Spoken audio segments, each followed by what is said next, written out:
Est-ce que tous les agriculteurs devraient mettre leur tracteur à la casse et se mettre enfin à la permaculture sans travail du sol? C'est à cette question qu'on va répondre dans ce podcast.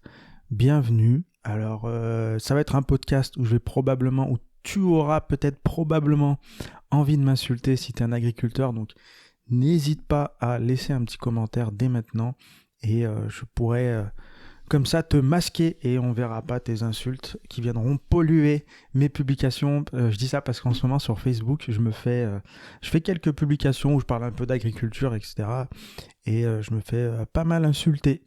Donc du coup, ça m'a motivé, ça m'a inspiré surtout à faire cet épisode et on va parler de l'agriculture face à la permaculture. David contre Goliath. Comment est-ce que on peut faire cette transition tant attendue par les bobos écolos parisiens, tant détestée par les agriculteurs. Bref, beaucoup de choses.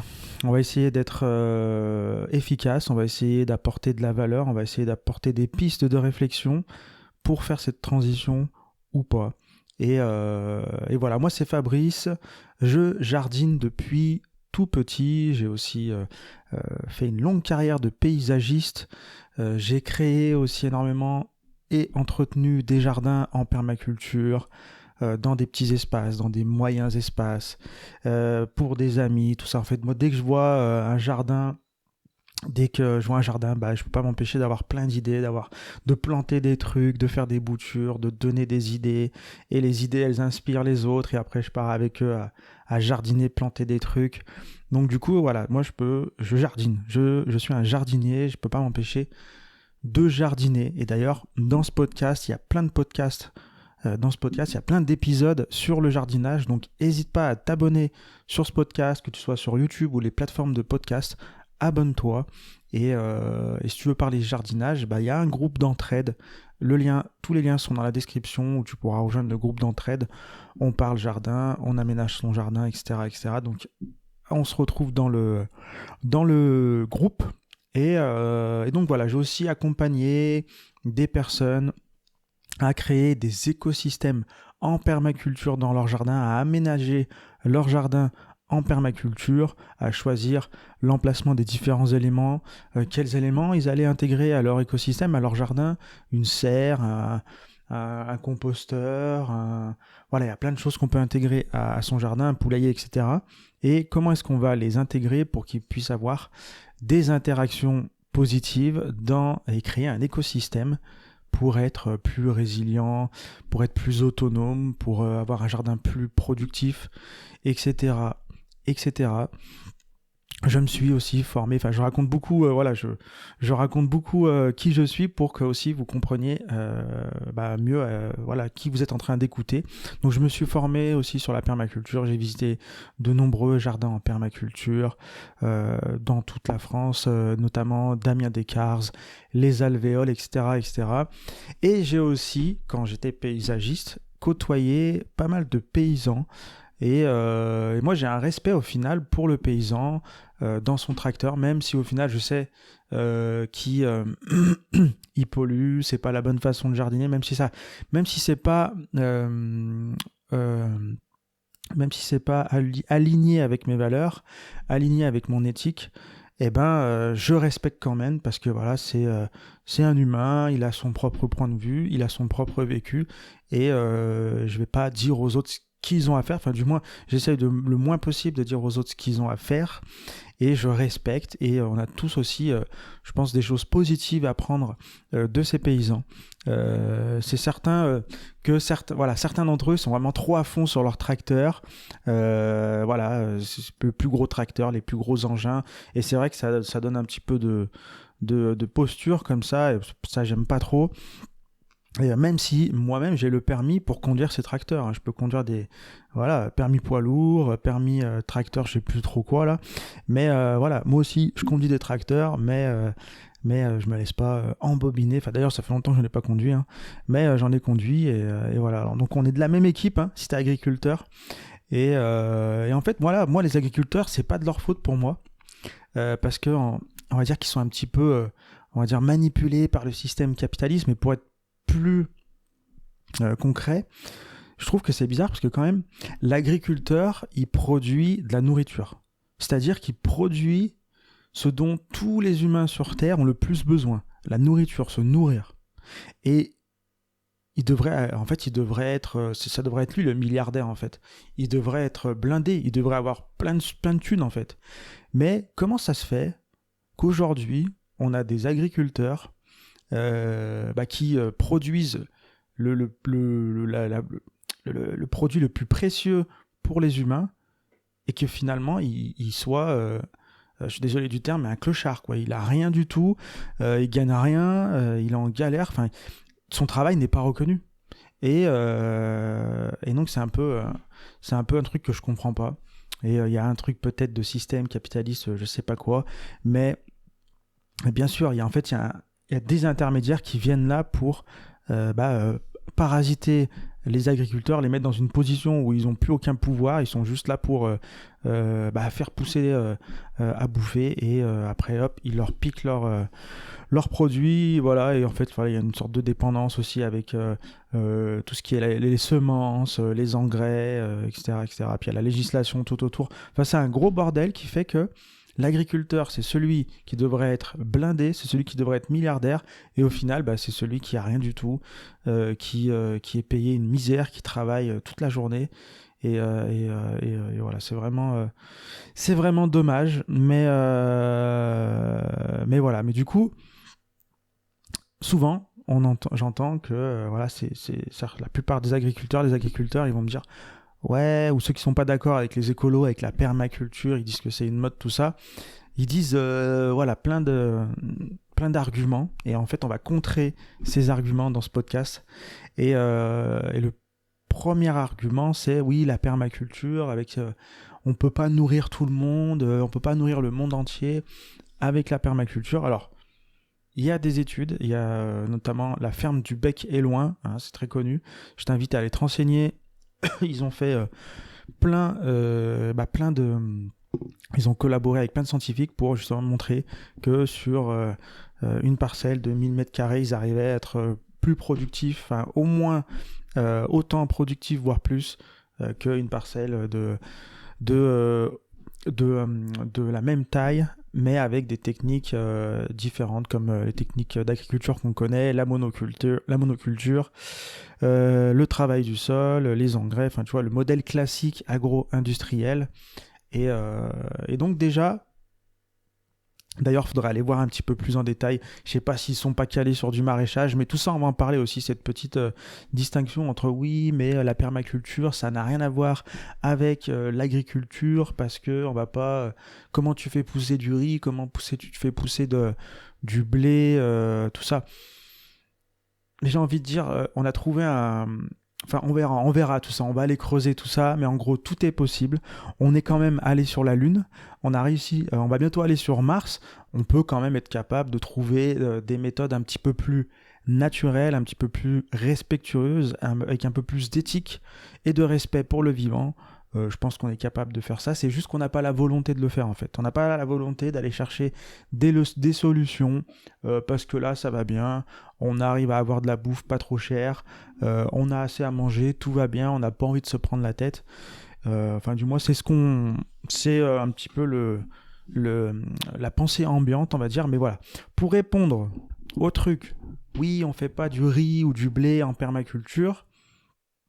Alors déjà, la permaculture, c'est pas du maraîchage. La permaculture, c'est pas un petit potager familial. Alors oui, on peut utiliser la permaculture pour faire du maraîchage, pour faire un potager familial, mais on peut aussi l'utiliser pour plein d'autres choses, pour faire aussi de l'agriculture. On va y revenir un peu plus en détail sur ce que c'est la permaculture, mais déjà, je vais te donner quelques définitions comme ça. Donc il y a le petit Robert qui dit: la permaculture est un mode d'aménagement écologique du territoire visant à concevoir des systèmes stables et autosuffisants.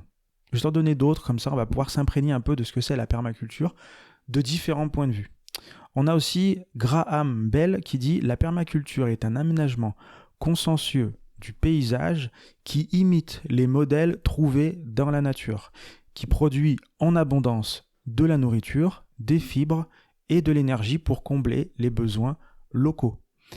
On a Patrick Whitefield qui dit « La permaculture est une conspiration des plantes pour conquérir la planète ». Voilà, celle-là, elle est un petit peu marrante comme définition. On a Jean-Cédric Jacquemart qui dit « La permaculture est une philosophie, une science et un art qui permet de concevoir des lieux de vie harmonieux, productifs, autonomes, durables et solidaires. » On a Charles Hervé Gruyère qui dit « La permaculture est avant tout un système conceptuel fondé sur le design, un terme qui décrit tout le processus d'étude du site et de ses occupants, afin de dessiner ensuite un projet parfaitement adapté. Elle n'est pas un ensemble de techniques agricoles. Son objet est plus vaste et concerne potentiellement toutes les réalisations humaines. » Et une dernière de Pedro Travera, « La permaculture telle que décrite par Bill Mollison dans son livre est une méthode de Bill Mollison, c'est l'un des cofondateurs de la permaculture. Donc, c'est une méthode de conception d'écosystèmes durables inspirée des modèles observés dans la nature. Son objectif est de créer des systèmes autosuffisants en minimisant les intrants extérieurs. Donc, tu vois, avec toutes ces définitions, déjà, on comprend qu'on n'est pas juste là en train de trouver des techniques de est-ce qu'on va planter la tomate à côté de la courgette. Tu vois, on est vraiment sur aménager, revoir le territoire, revenir au local. Je vais pas partir là-dedans parce qu'après je vais en avoir pour je sais pas combien de temps. Mais en gros, voilà, c'est vraiment à raménager le territoire, créer des écosystèmes durables, autosuffisants, productifs. Et aussi, on a Franck Natier qui dit que la méthodologie de conception écologique qui est basée sur une philosophie, une éthique qui dit... Alors, la permaculture, pour lui, la définition, c'est pas une philosophie. C'est une philosophie, justement, mais pas une morale. Donc, c'est basé sur une philosophie, une éthique qui dit prends soin de la terre, prendre soin des humains et créer l'abondance, puis partage équitablement le surplus. Mais en gros, voilà, c'est pas une philosophie. C'est une philosophie, pardon, on va y arriver. C'est quelque chose qui est propre à chacun. Et qui n'est pas une morale, on doit faire ci, on doit faire ça. Donc vraiment, on est sur quelque chose que chacun doit travailler. Voilà, pour répondre à la question, on ne fait pas du riz ou du blé avec la permaculture. Eh ben, je t'invite à aller jeter un œil, à aller te renseigner. Il y a beaucoup de gens qui viennent, comme je disais, m'insulter sur les réseaux sociaux sous les posts que je fais. Et en fait, on voit qu'ils ne sont pas du tout renseignés, quoi. Ils te disent des trucs. Déjà, ils disent que oui, moi je fais de l'agriculture et ils emploient des mots. Enfin bref, on va pas rentrer là-dessus, mais ils n'ont pas le vocabulaire déjà. On ne peut pas communiquer avec eux normalement. Bref. Donc, je t'invite à te renseigner sur les travaux de Masanobu Fukuoka. Masanobu Fukuoka, justement, c'est un agriculteur philosophe, inventeur, ça c'est sur Wikipédia que j'ai retrouvé cette définition, donc agriculteur philosophe, inventeur de l'agriculture naturelle qui consiste à laisser la nature exprimer sa fertilité, tout en garantissant des rendements comparables à ceux de l'agriculture industrielle, sans intrants et sans travail du sol. Alors ça, il a mis longtemps à arriver à des résultats comparables à ceux de l'agriculture industrielle, mais il y est arrivé. Il en a écrit des bouquins, il en a... je ne sais plus ce que je voulais dire, mais en gros, voilà, il a réussi à arriver à des résultats comparables à ceux de l'agriculture industrielle, tout en laissant la nature exprimer sa fertilité. Il voulait pas être dans le contrôle, il voulait vraiment laisser la nature exprimer la fertilité. Alors oui, on dit souvent oui, on va laisser la nature faire, elle sait faire pour nous. Ouais, mais il faut quand même la guider un tout petit peu, on va dire, ou du moins arriver à s'enlever des automatismes, etc. Bref, un petit peu compliqué comme sujet, mais il y avait des principes que Fukuoka a quand même décelé dans sa méthode. Et donc, c'est de l'agriculture naturelle qui a 4 principes. Premier principe, pas de labour. Deuxième principe, pas d'engrais ni compost. Troisième principe, pas de désherbage mécanique ou chimique. Quatrième principe, pas de pesticides. Donc en fait, tu vois, c'est surtout des principes qui disent ne pas faire ci, ne pas faire ça, parce qu'en fait, c'est ça le plus difficile. C'est vraiment d'arriver à déconstruire un peu les croyances pour ne pas, surtout pas faire des erreurs, en fait, tout simplement. Voilà, et en gros, sa méthode, c'est qu'il faisait Je m'en souviens pas exactement. Il a écrit un bouquin qui s'appelle La révolution d'un seul brin de paille. Et en gros, il faisait des rizières et cultivait du riz en semi-direct, sous couvert, avec du trèfle. Et en fait, il alternait le riz d'été avec, en hiver, de l'orge et du blé, je crois. Et en fait, il protégeait avec de la paille. En fait, il, euh, il faisait donc il semait toujours. Il attendait pas d'avoir fini ses récoltes. Il attendait pas d'avoir récolté pour semer de nouveau. En fait, il semait avant de récolter. Et du coup, il faisait ça dans des boulettes de graines, comme on appelle les fameuses bombes de graines. Donc il faisait des bombes de graines avec de l'argile, du compost, et il mettait des semences de justement, soit c'était le trèfle qu'il allait semer pour faire une sorte de paillage, une sorte de couverture, soit ses boulettes d'hiver, soit ses boulettes d'été. Enfin, tu vois, il faisait toujours ça en fait. Il faisait des cultures, et avant la fin de la culture, avant de récolter, il semait des bombes de graines et il les lançait sur le terrain à certains moments, tu vois. Et le fait de faire ça en boulettes de graines d'argile, en bombes de graines, en fait, ça protégeait les graines des oiseaux, de l'excès d'humidité, parce que c'était un environnement, c'était de la rizière, quoi. Il y avait beaucoup d'eau. Et donc voilà. Et donc son but, c'était ça, en fait. Il a inventé cette méthode. Et voilà, après, il a aussi reverdi des déserts. Il a fait des missions en Afrique pour reverdir des déserts avec cette méthode-là. Et donc voilà, il a quand même... il sait ce qu'il dit, quoi. Et dans son bouquin, il donne pas mal de pistes. Et je dis pas qu'on va sauver l'agriculture en faisant comme lui, parce qu'on en revient encore au fait que ce sont que des exemples. Il y a cette notion qui est intéressante de faire des successions de cultures. C'est vrai que ça, on commence à le faire de plus en plus. Je le vois de plus en plus autour de moi. On laisse plus trop de terrain labouré et nu pendant tout l'hiver. Maintenant, on essaie d'avoir des intercultures. Donc ça commence à se mettre en place.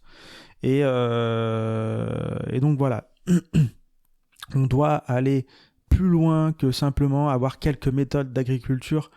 Tu vois, il n'y a pas, 5 façons de cultiver en France. Voilà, on a repéré 5 territoires différents où à faire, tu vois, du blé, ici du pâturage en Auvergne, en Rhône-Alpes, on va plutôt faire du blé. Enfin, tu vois, il n'y a pas genre 5 modèles pour toute la France.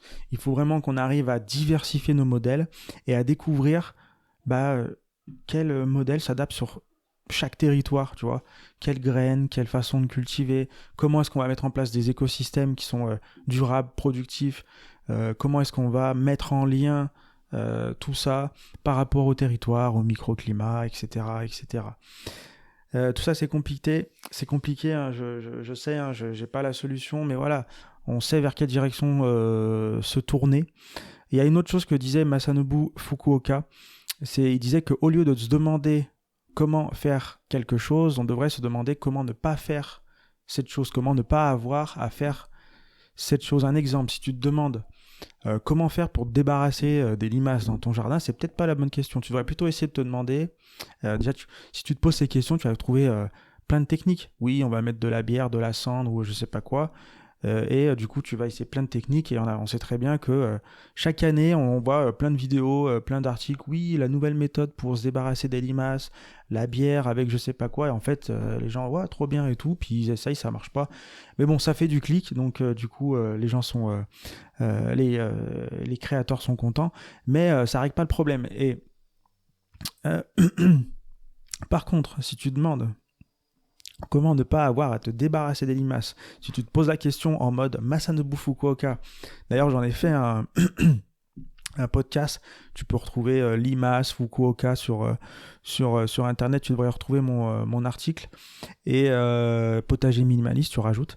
Et par contre, si tu te demandes comment ne pas avoir à se débarrasser des limaces, tu vas trouver un tas de solutions créatives comme planter plus de salades, parce que t'en plantes plus que tu n'en as besoin. Et au final, tu vas si les limaces t'en bouffent si les limaces t'en bouffent une partie, ça te dérange pas. Enfin, on va dire que c'est ok. Et tu vas aussi essayer de t'intéresser. Alors, quels sont les prédateurs des limaces? Comment est-ce que je pourrais attirer ces prédateurs dans mon jardin, comment est-ce que je pourrais éloigner les limaces. Tu vois, il y a tout un tas de stratégies comme ça qui sont liées à l'environnement, qui sont liées toujours. C'est ça le problème, c'est qu'on n'arrive pas à prendre du recul. Comment est-ce que quels sont les facteurs, quel est l'environnement, quel est le contexte, comment est-ce que je peux aménager, changer des choses pour que ça se fasse naturellement. Tu vois, on va pas essayer d'imposer des choses, mais plutôt de comprendre comment ça fonctionne et juste donner des pistes, enfin donner des petits coups de piste, des petits coups de pouce, on va dire, à la nature pour que naturellement après ça s'équilibre, vraiment en recherche d'équilibre. Et ça, la nature, elle sait plutôt bien le faire. Donc voilà. Voilà en gros. Et d'autres choses qu'on me dit souvent aussi, c'est oui, les terres, elles sont fertiles grâce aux engrais. Voilà, on arrive. Enfin, il n'y a pas de déperdition. Les terres, elles sont toujours aussi fertiles qu'avant. Voilà, tout va bien et tout. Mais faux. C'est pas parce que tu utilises des engrais. En fait, si tu es dépendant aux engrais, en fait, ça sert à rien. Tu vois, au bout d'un moment, on en revient à ce truc du oui, l'agriculteur, il est pieds et mains liés face aux intermédiaires qui viennent le dépouiller, quoi. Mais si tu veux, déjà, on parle d'engrais. On me dit oui, enfin, bref, on m'a parlé d'engrais pour parler de fumier. Alors déjà, il faut comprendre que les engrais. Le fumier n'est pas un engrais, le fumier est un amendement. En fait, il y a deux façons de mettre de l'engrais, entre guillemets, pour tes plantes, de nourrir tes plantes. C'est soit tu mets de l'engrais, et l'engrais, ça va être souvent chimique ou liquide. C'est quelque chose qui va être tout de suite disponible pour la plante. Tu vois, elle a juste à l'absorber et la plante, elle en profite, on va dire, qu'une seule fois. C'est, voilà, tu mets de l'engrais, paf, la plante, elle en profite, après, il faut que tu en remettes, tu vois. Tu es toujours en train de remettre de l'engrais pour que la plante puisse nourrir. C'est comme le truc si, au lieu d'apprendre à pêcher, enfin, au lieu de donner du poisson, apprends à pêcher, tu vois. Bah, c'est comme si tu donnais toujours du poisson à la plante et tu lui apprenais pas à pêcher. Alors, le truc, c'est qu'on va pas l'apprendre à pêcher, mais on va utiliser des amendements comme du fumier, comme, voilà, tout ce qui va nourrir la terre. Et quand tu nourris la terre, la terre, elle est vivante. Et après, si tu continues à nourrir, ou du moins si tu laisses un petit peu faire la nature en arrachant par exemple pas toutes les mauvaises herbes, et automatiquement la matière organique va se déposer à la surface de la terre. Et vu que ta terre, elle est vivante, les micro-organismes vont se nourrir de cette matière organique et la transformer en nutriments, en engrais disponibles pour la plante. Et du coup, le fumier, c'est un engrais. Donc voilà. Je sais que on utilise encore, voilà, on nourrit encore la terre. On le voit en France, en agriculture, on voit souvent voilà, des gros tas de fumier qui sont déposés à certaines périodes de l'année dans les champs pour justement nourrir, épandre le fumier sur la terre, le compost, etc., etc. Mais on voit aussi que c'est de plus en plus rare parce que surtout dans les grandes parcelles, et on sait que la dynamique c'est d'aller vers vers de grandes parcelles. On a depuis le grand démembrement où on a justement fusionné toutes les petites parcelles pour en faire de plus en plus grandes, des parcelles de plus en plus grandes, et du coup faciliter l'accès aux tracteurs, faciliter l'agro-industrie, et du coup on va vers ces modèles où on va avoir des parcelles de plus en plus grandes avec toute la robotisation, etc., qui est en train d'arriver. Donc finalement, on n'aura plus besoin même d'agriculteurs, ça se fera automatiquement, et les tracteurs vont se conduire, enfin tu vois le truc quoi. Et du coup, on aura des parcelles de plus en plus grandes, comme par exemple en Espagne, comme l'agriculture bio en Espagne, là tu iras voir sur internet et tu vas voir les parcelles, à quoi ça ressemble. En plus, les parcelles, elles sont bâchées et tout, enfin bref. Il y a des serres carrément, c'est des hectares et des hectares de serres, bref. Mais en gros, voilà, on va vers cette dynamique où on va d'avoir de plus en plus de grandes parcelles et en fait, on va mettre juste de l'engrais, tu vois, par parcimonie. On va pouvoir choisir la quantité d'engrais par plante. Si la plante, elle a une feuille de travers, le robot, il va dire, ça, on va lui mettre telle quantité. L'autre, elle a l'air en meilleure santé, donc on va lui mettre... Tu vois, on va vraiment être dans l'engrais, engraissage des plantes, et on va plus être déjà dans nourrir le sol, nourrir la vie, etc. Déjà, on va avoir des plantes de moins en moins bonne qualité et on va plus nourrir le sol. Et un sol qui est mort, ça apporte des plantes carencées, des plantes malades. Donc, on va avoir de plus en plus besoin d'aider ces plantes. Enfin, tu vois le cercle vicieux qui va encore s'accentuer. Et donc, voilà, bref. On me dit aussi souvent que finalement, tu vois, moi je parle de robotisation, de parcelles de plus en plus grandes, des agriculteurs qui sont de moins en moins utiles.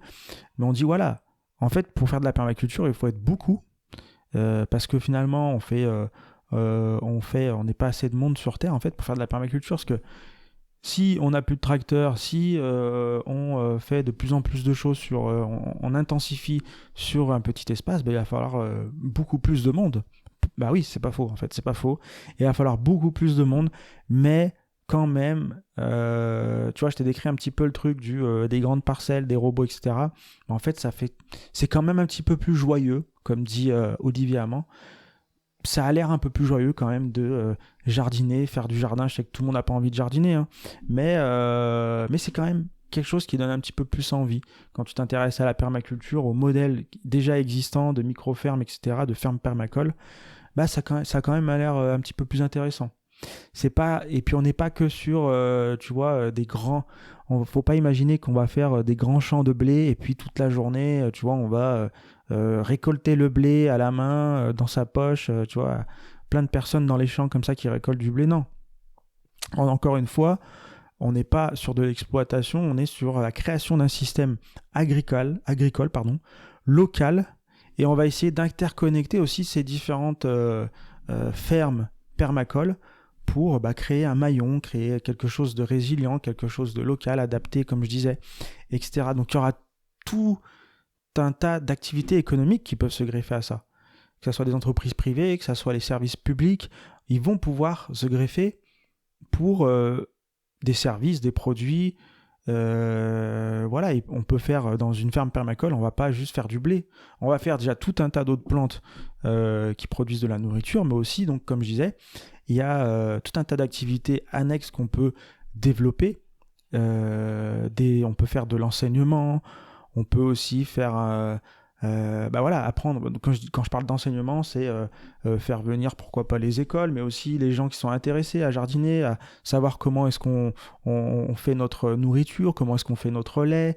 Tu vois, ça peut faire aussi, ou comment est-ce qu'on fait pour soi-même créer aussi une ferme permacole, on crée du lien. Tu vois, on peut faire de l'enseignement, on peut aussi, par exemple, en faire un tiers-lieu. Un tiers-lieu, en gros, c'est un endroit où on va, tu vois, se décontracter, en rentrant du boulot et avant de rentrer à la maison, où on va rencontrer du monde, on va créer du lien avec son voisinage, son quartier, etc.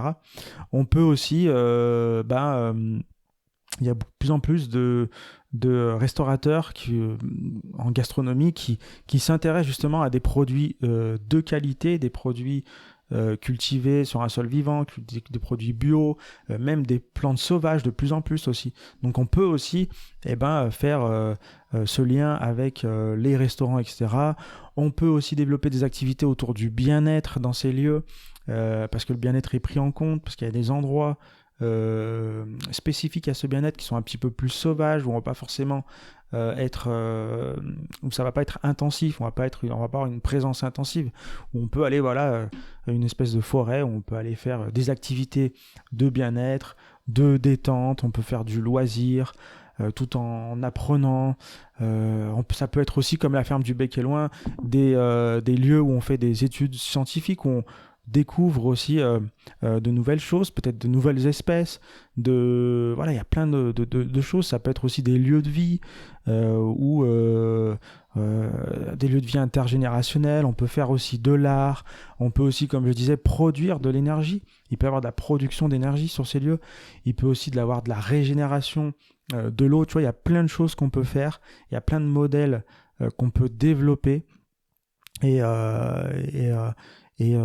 petit à petit faire cette transition de l'agriculture un petit peu industrielle, un petit peu robotique, à une agriculture un petit peu plus joyeuse. Donc en conclusion, intéresse-toi aux travaux de La ferme du Bec et Loin, de Masanobu Fukuoka. Je t'invite aussi à regarder les travaux de Olivier Amand, qui a écrit un livre, La robustesse du vivant.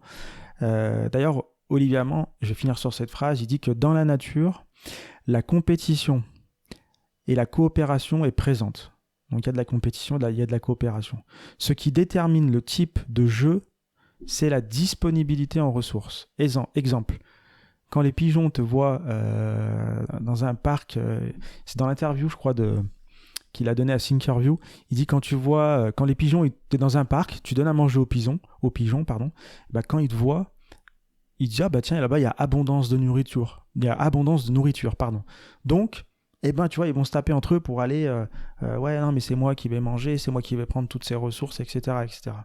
Et à l'inverse, bah, quand on n'est plus dans l'abondance, là, on est plutôt dans la coopération.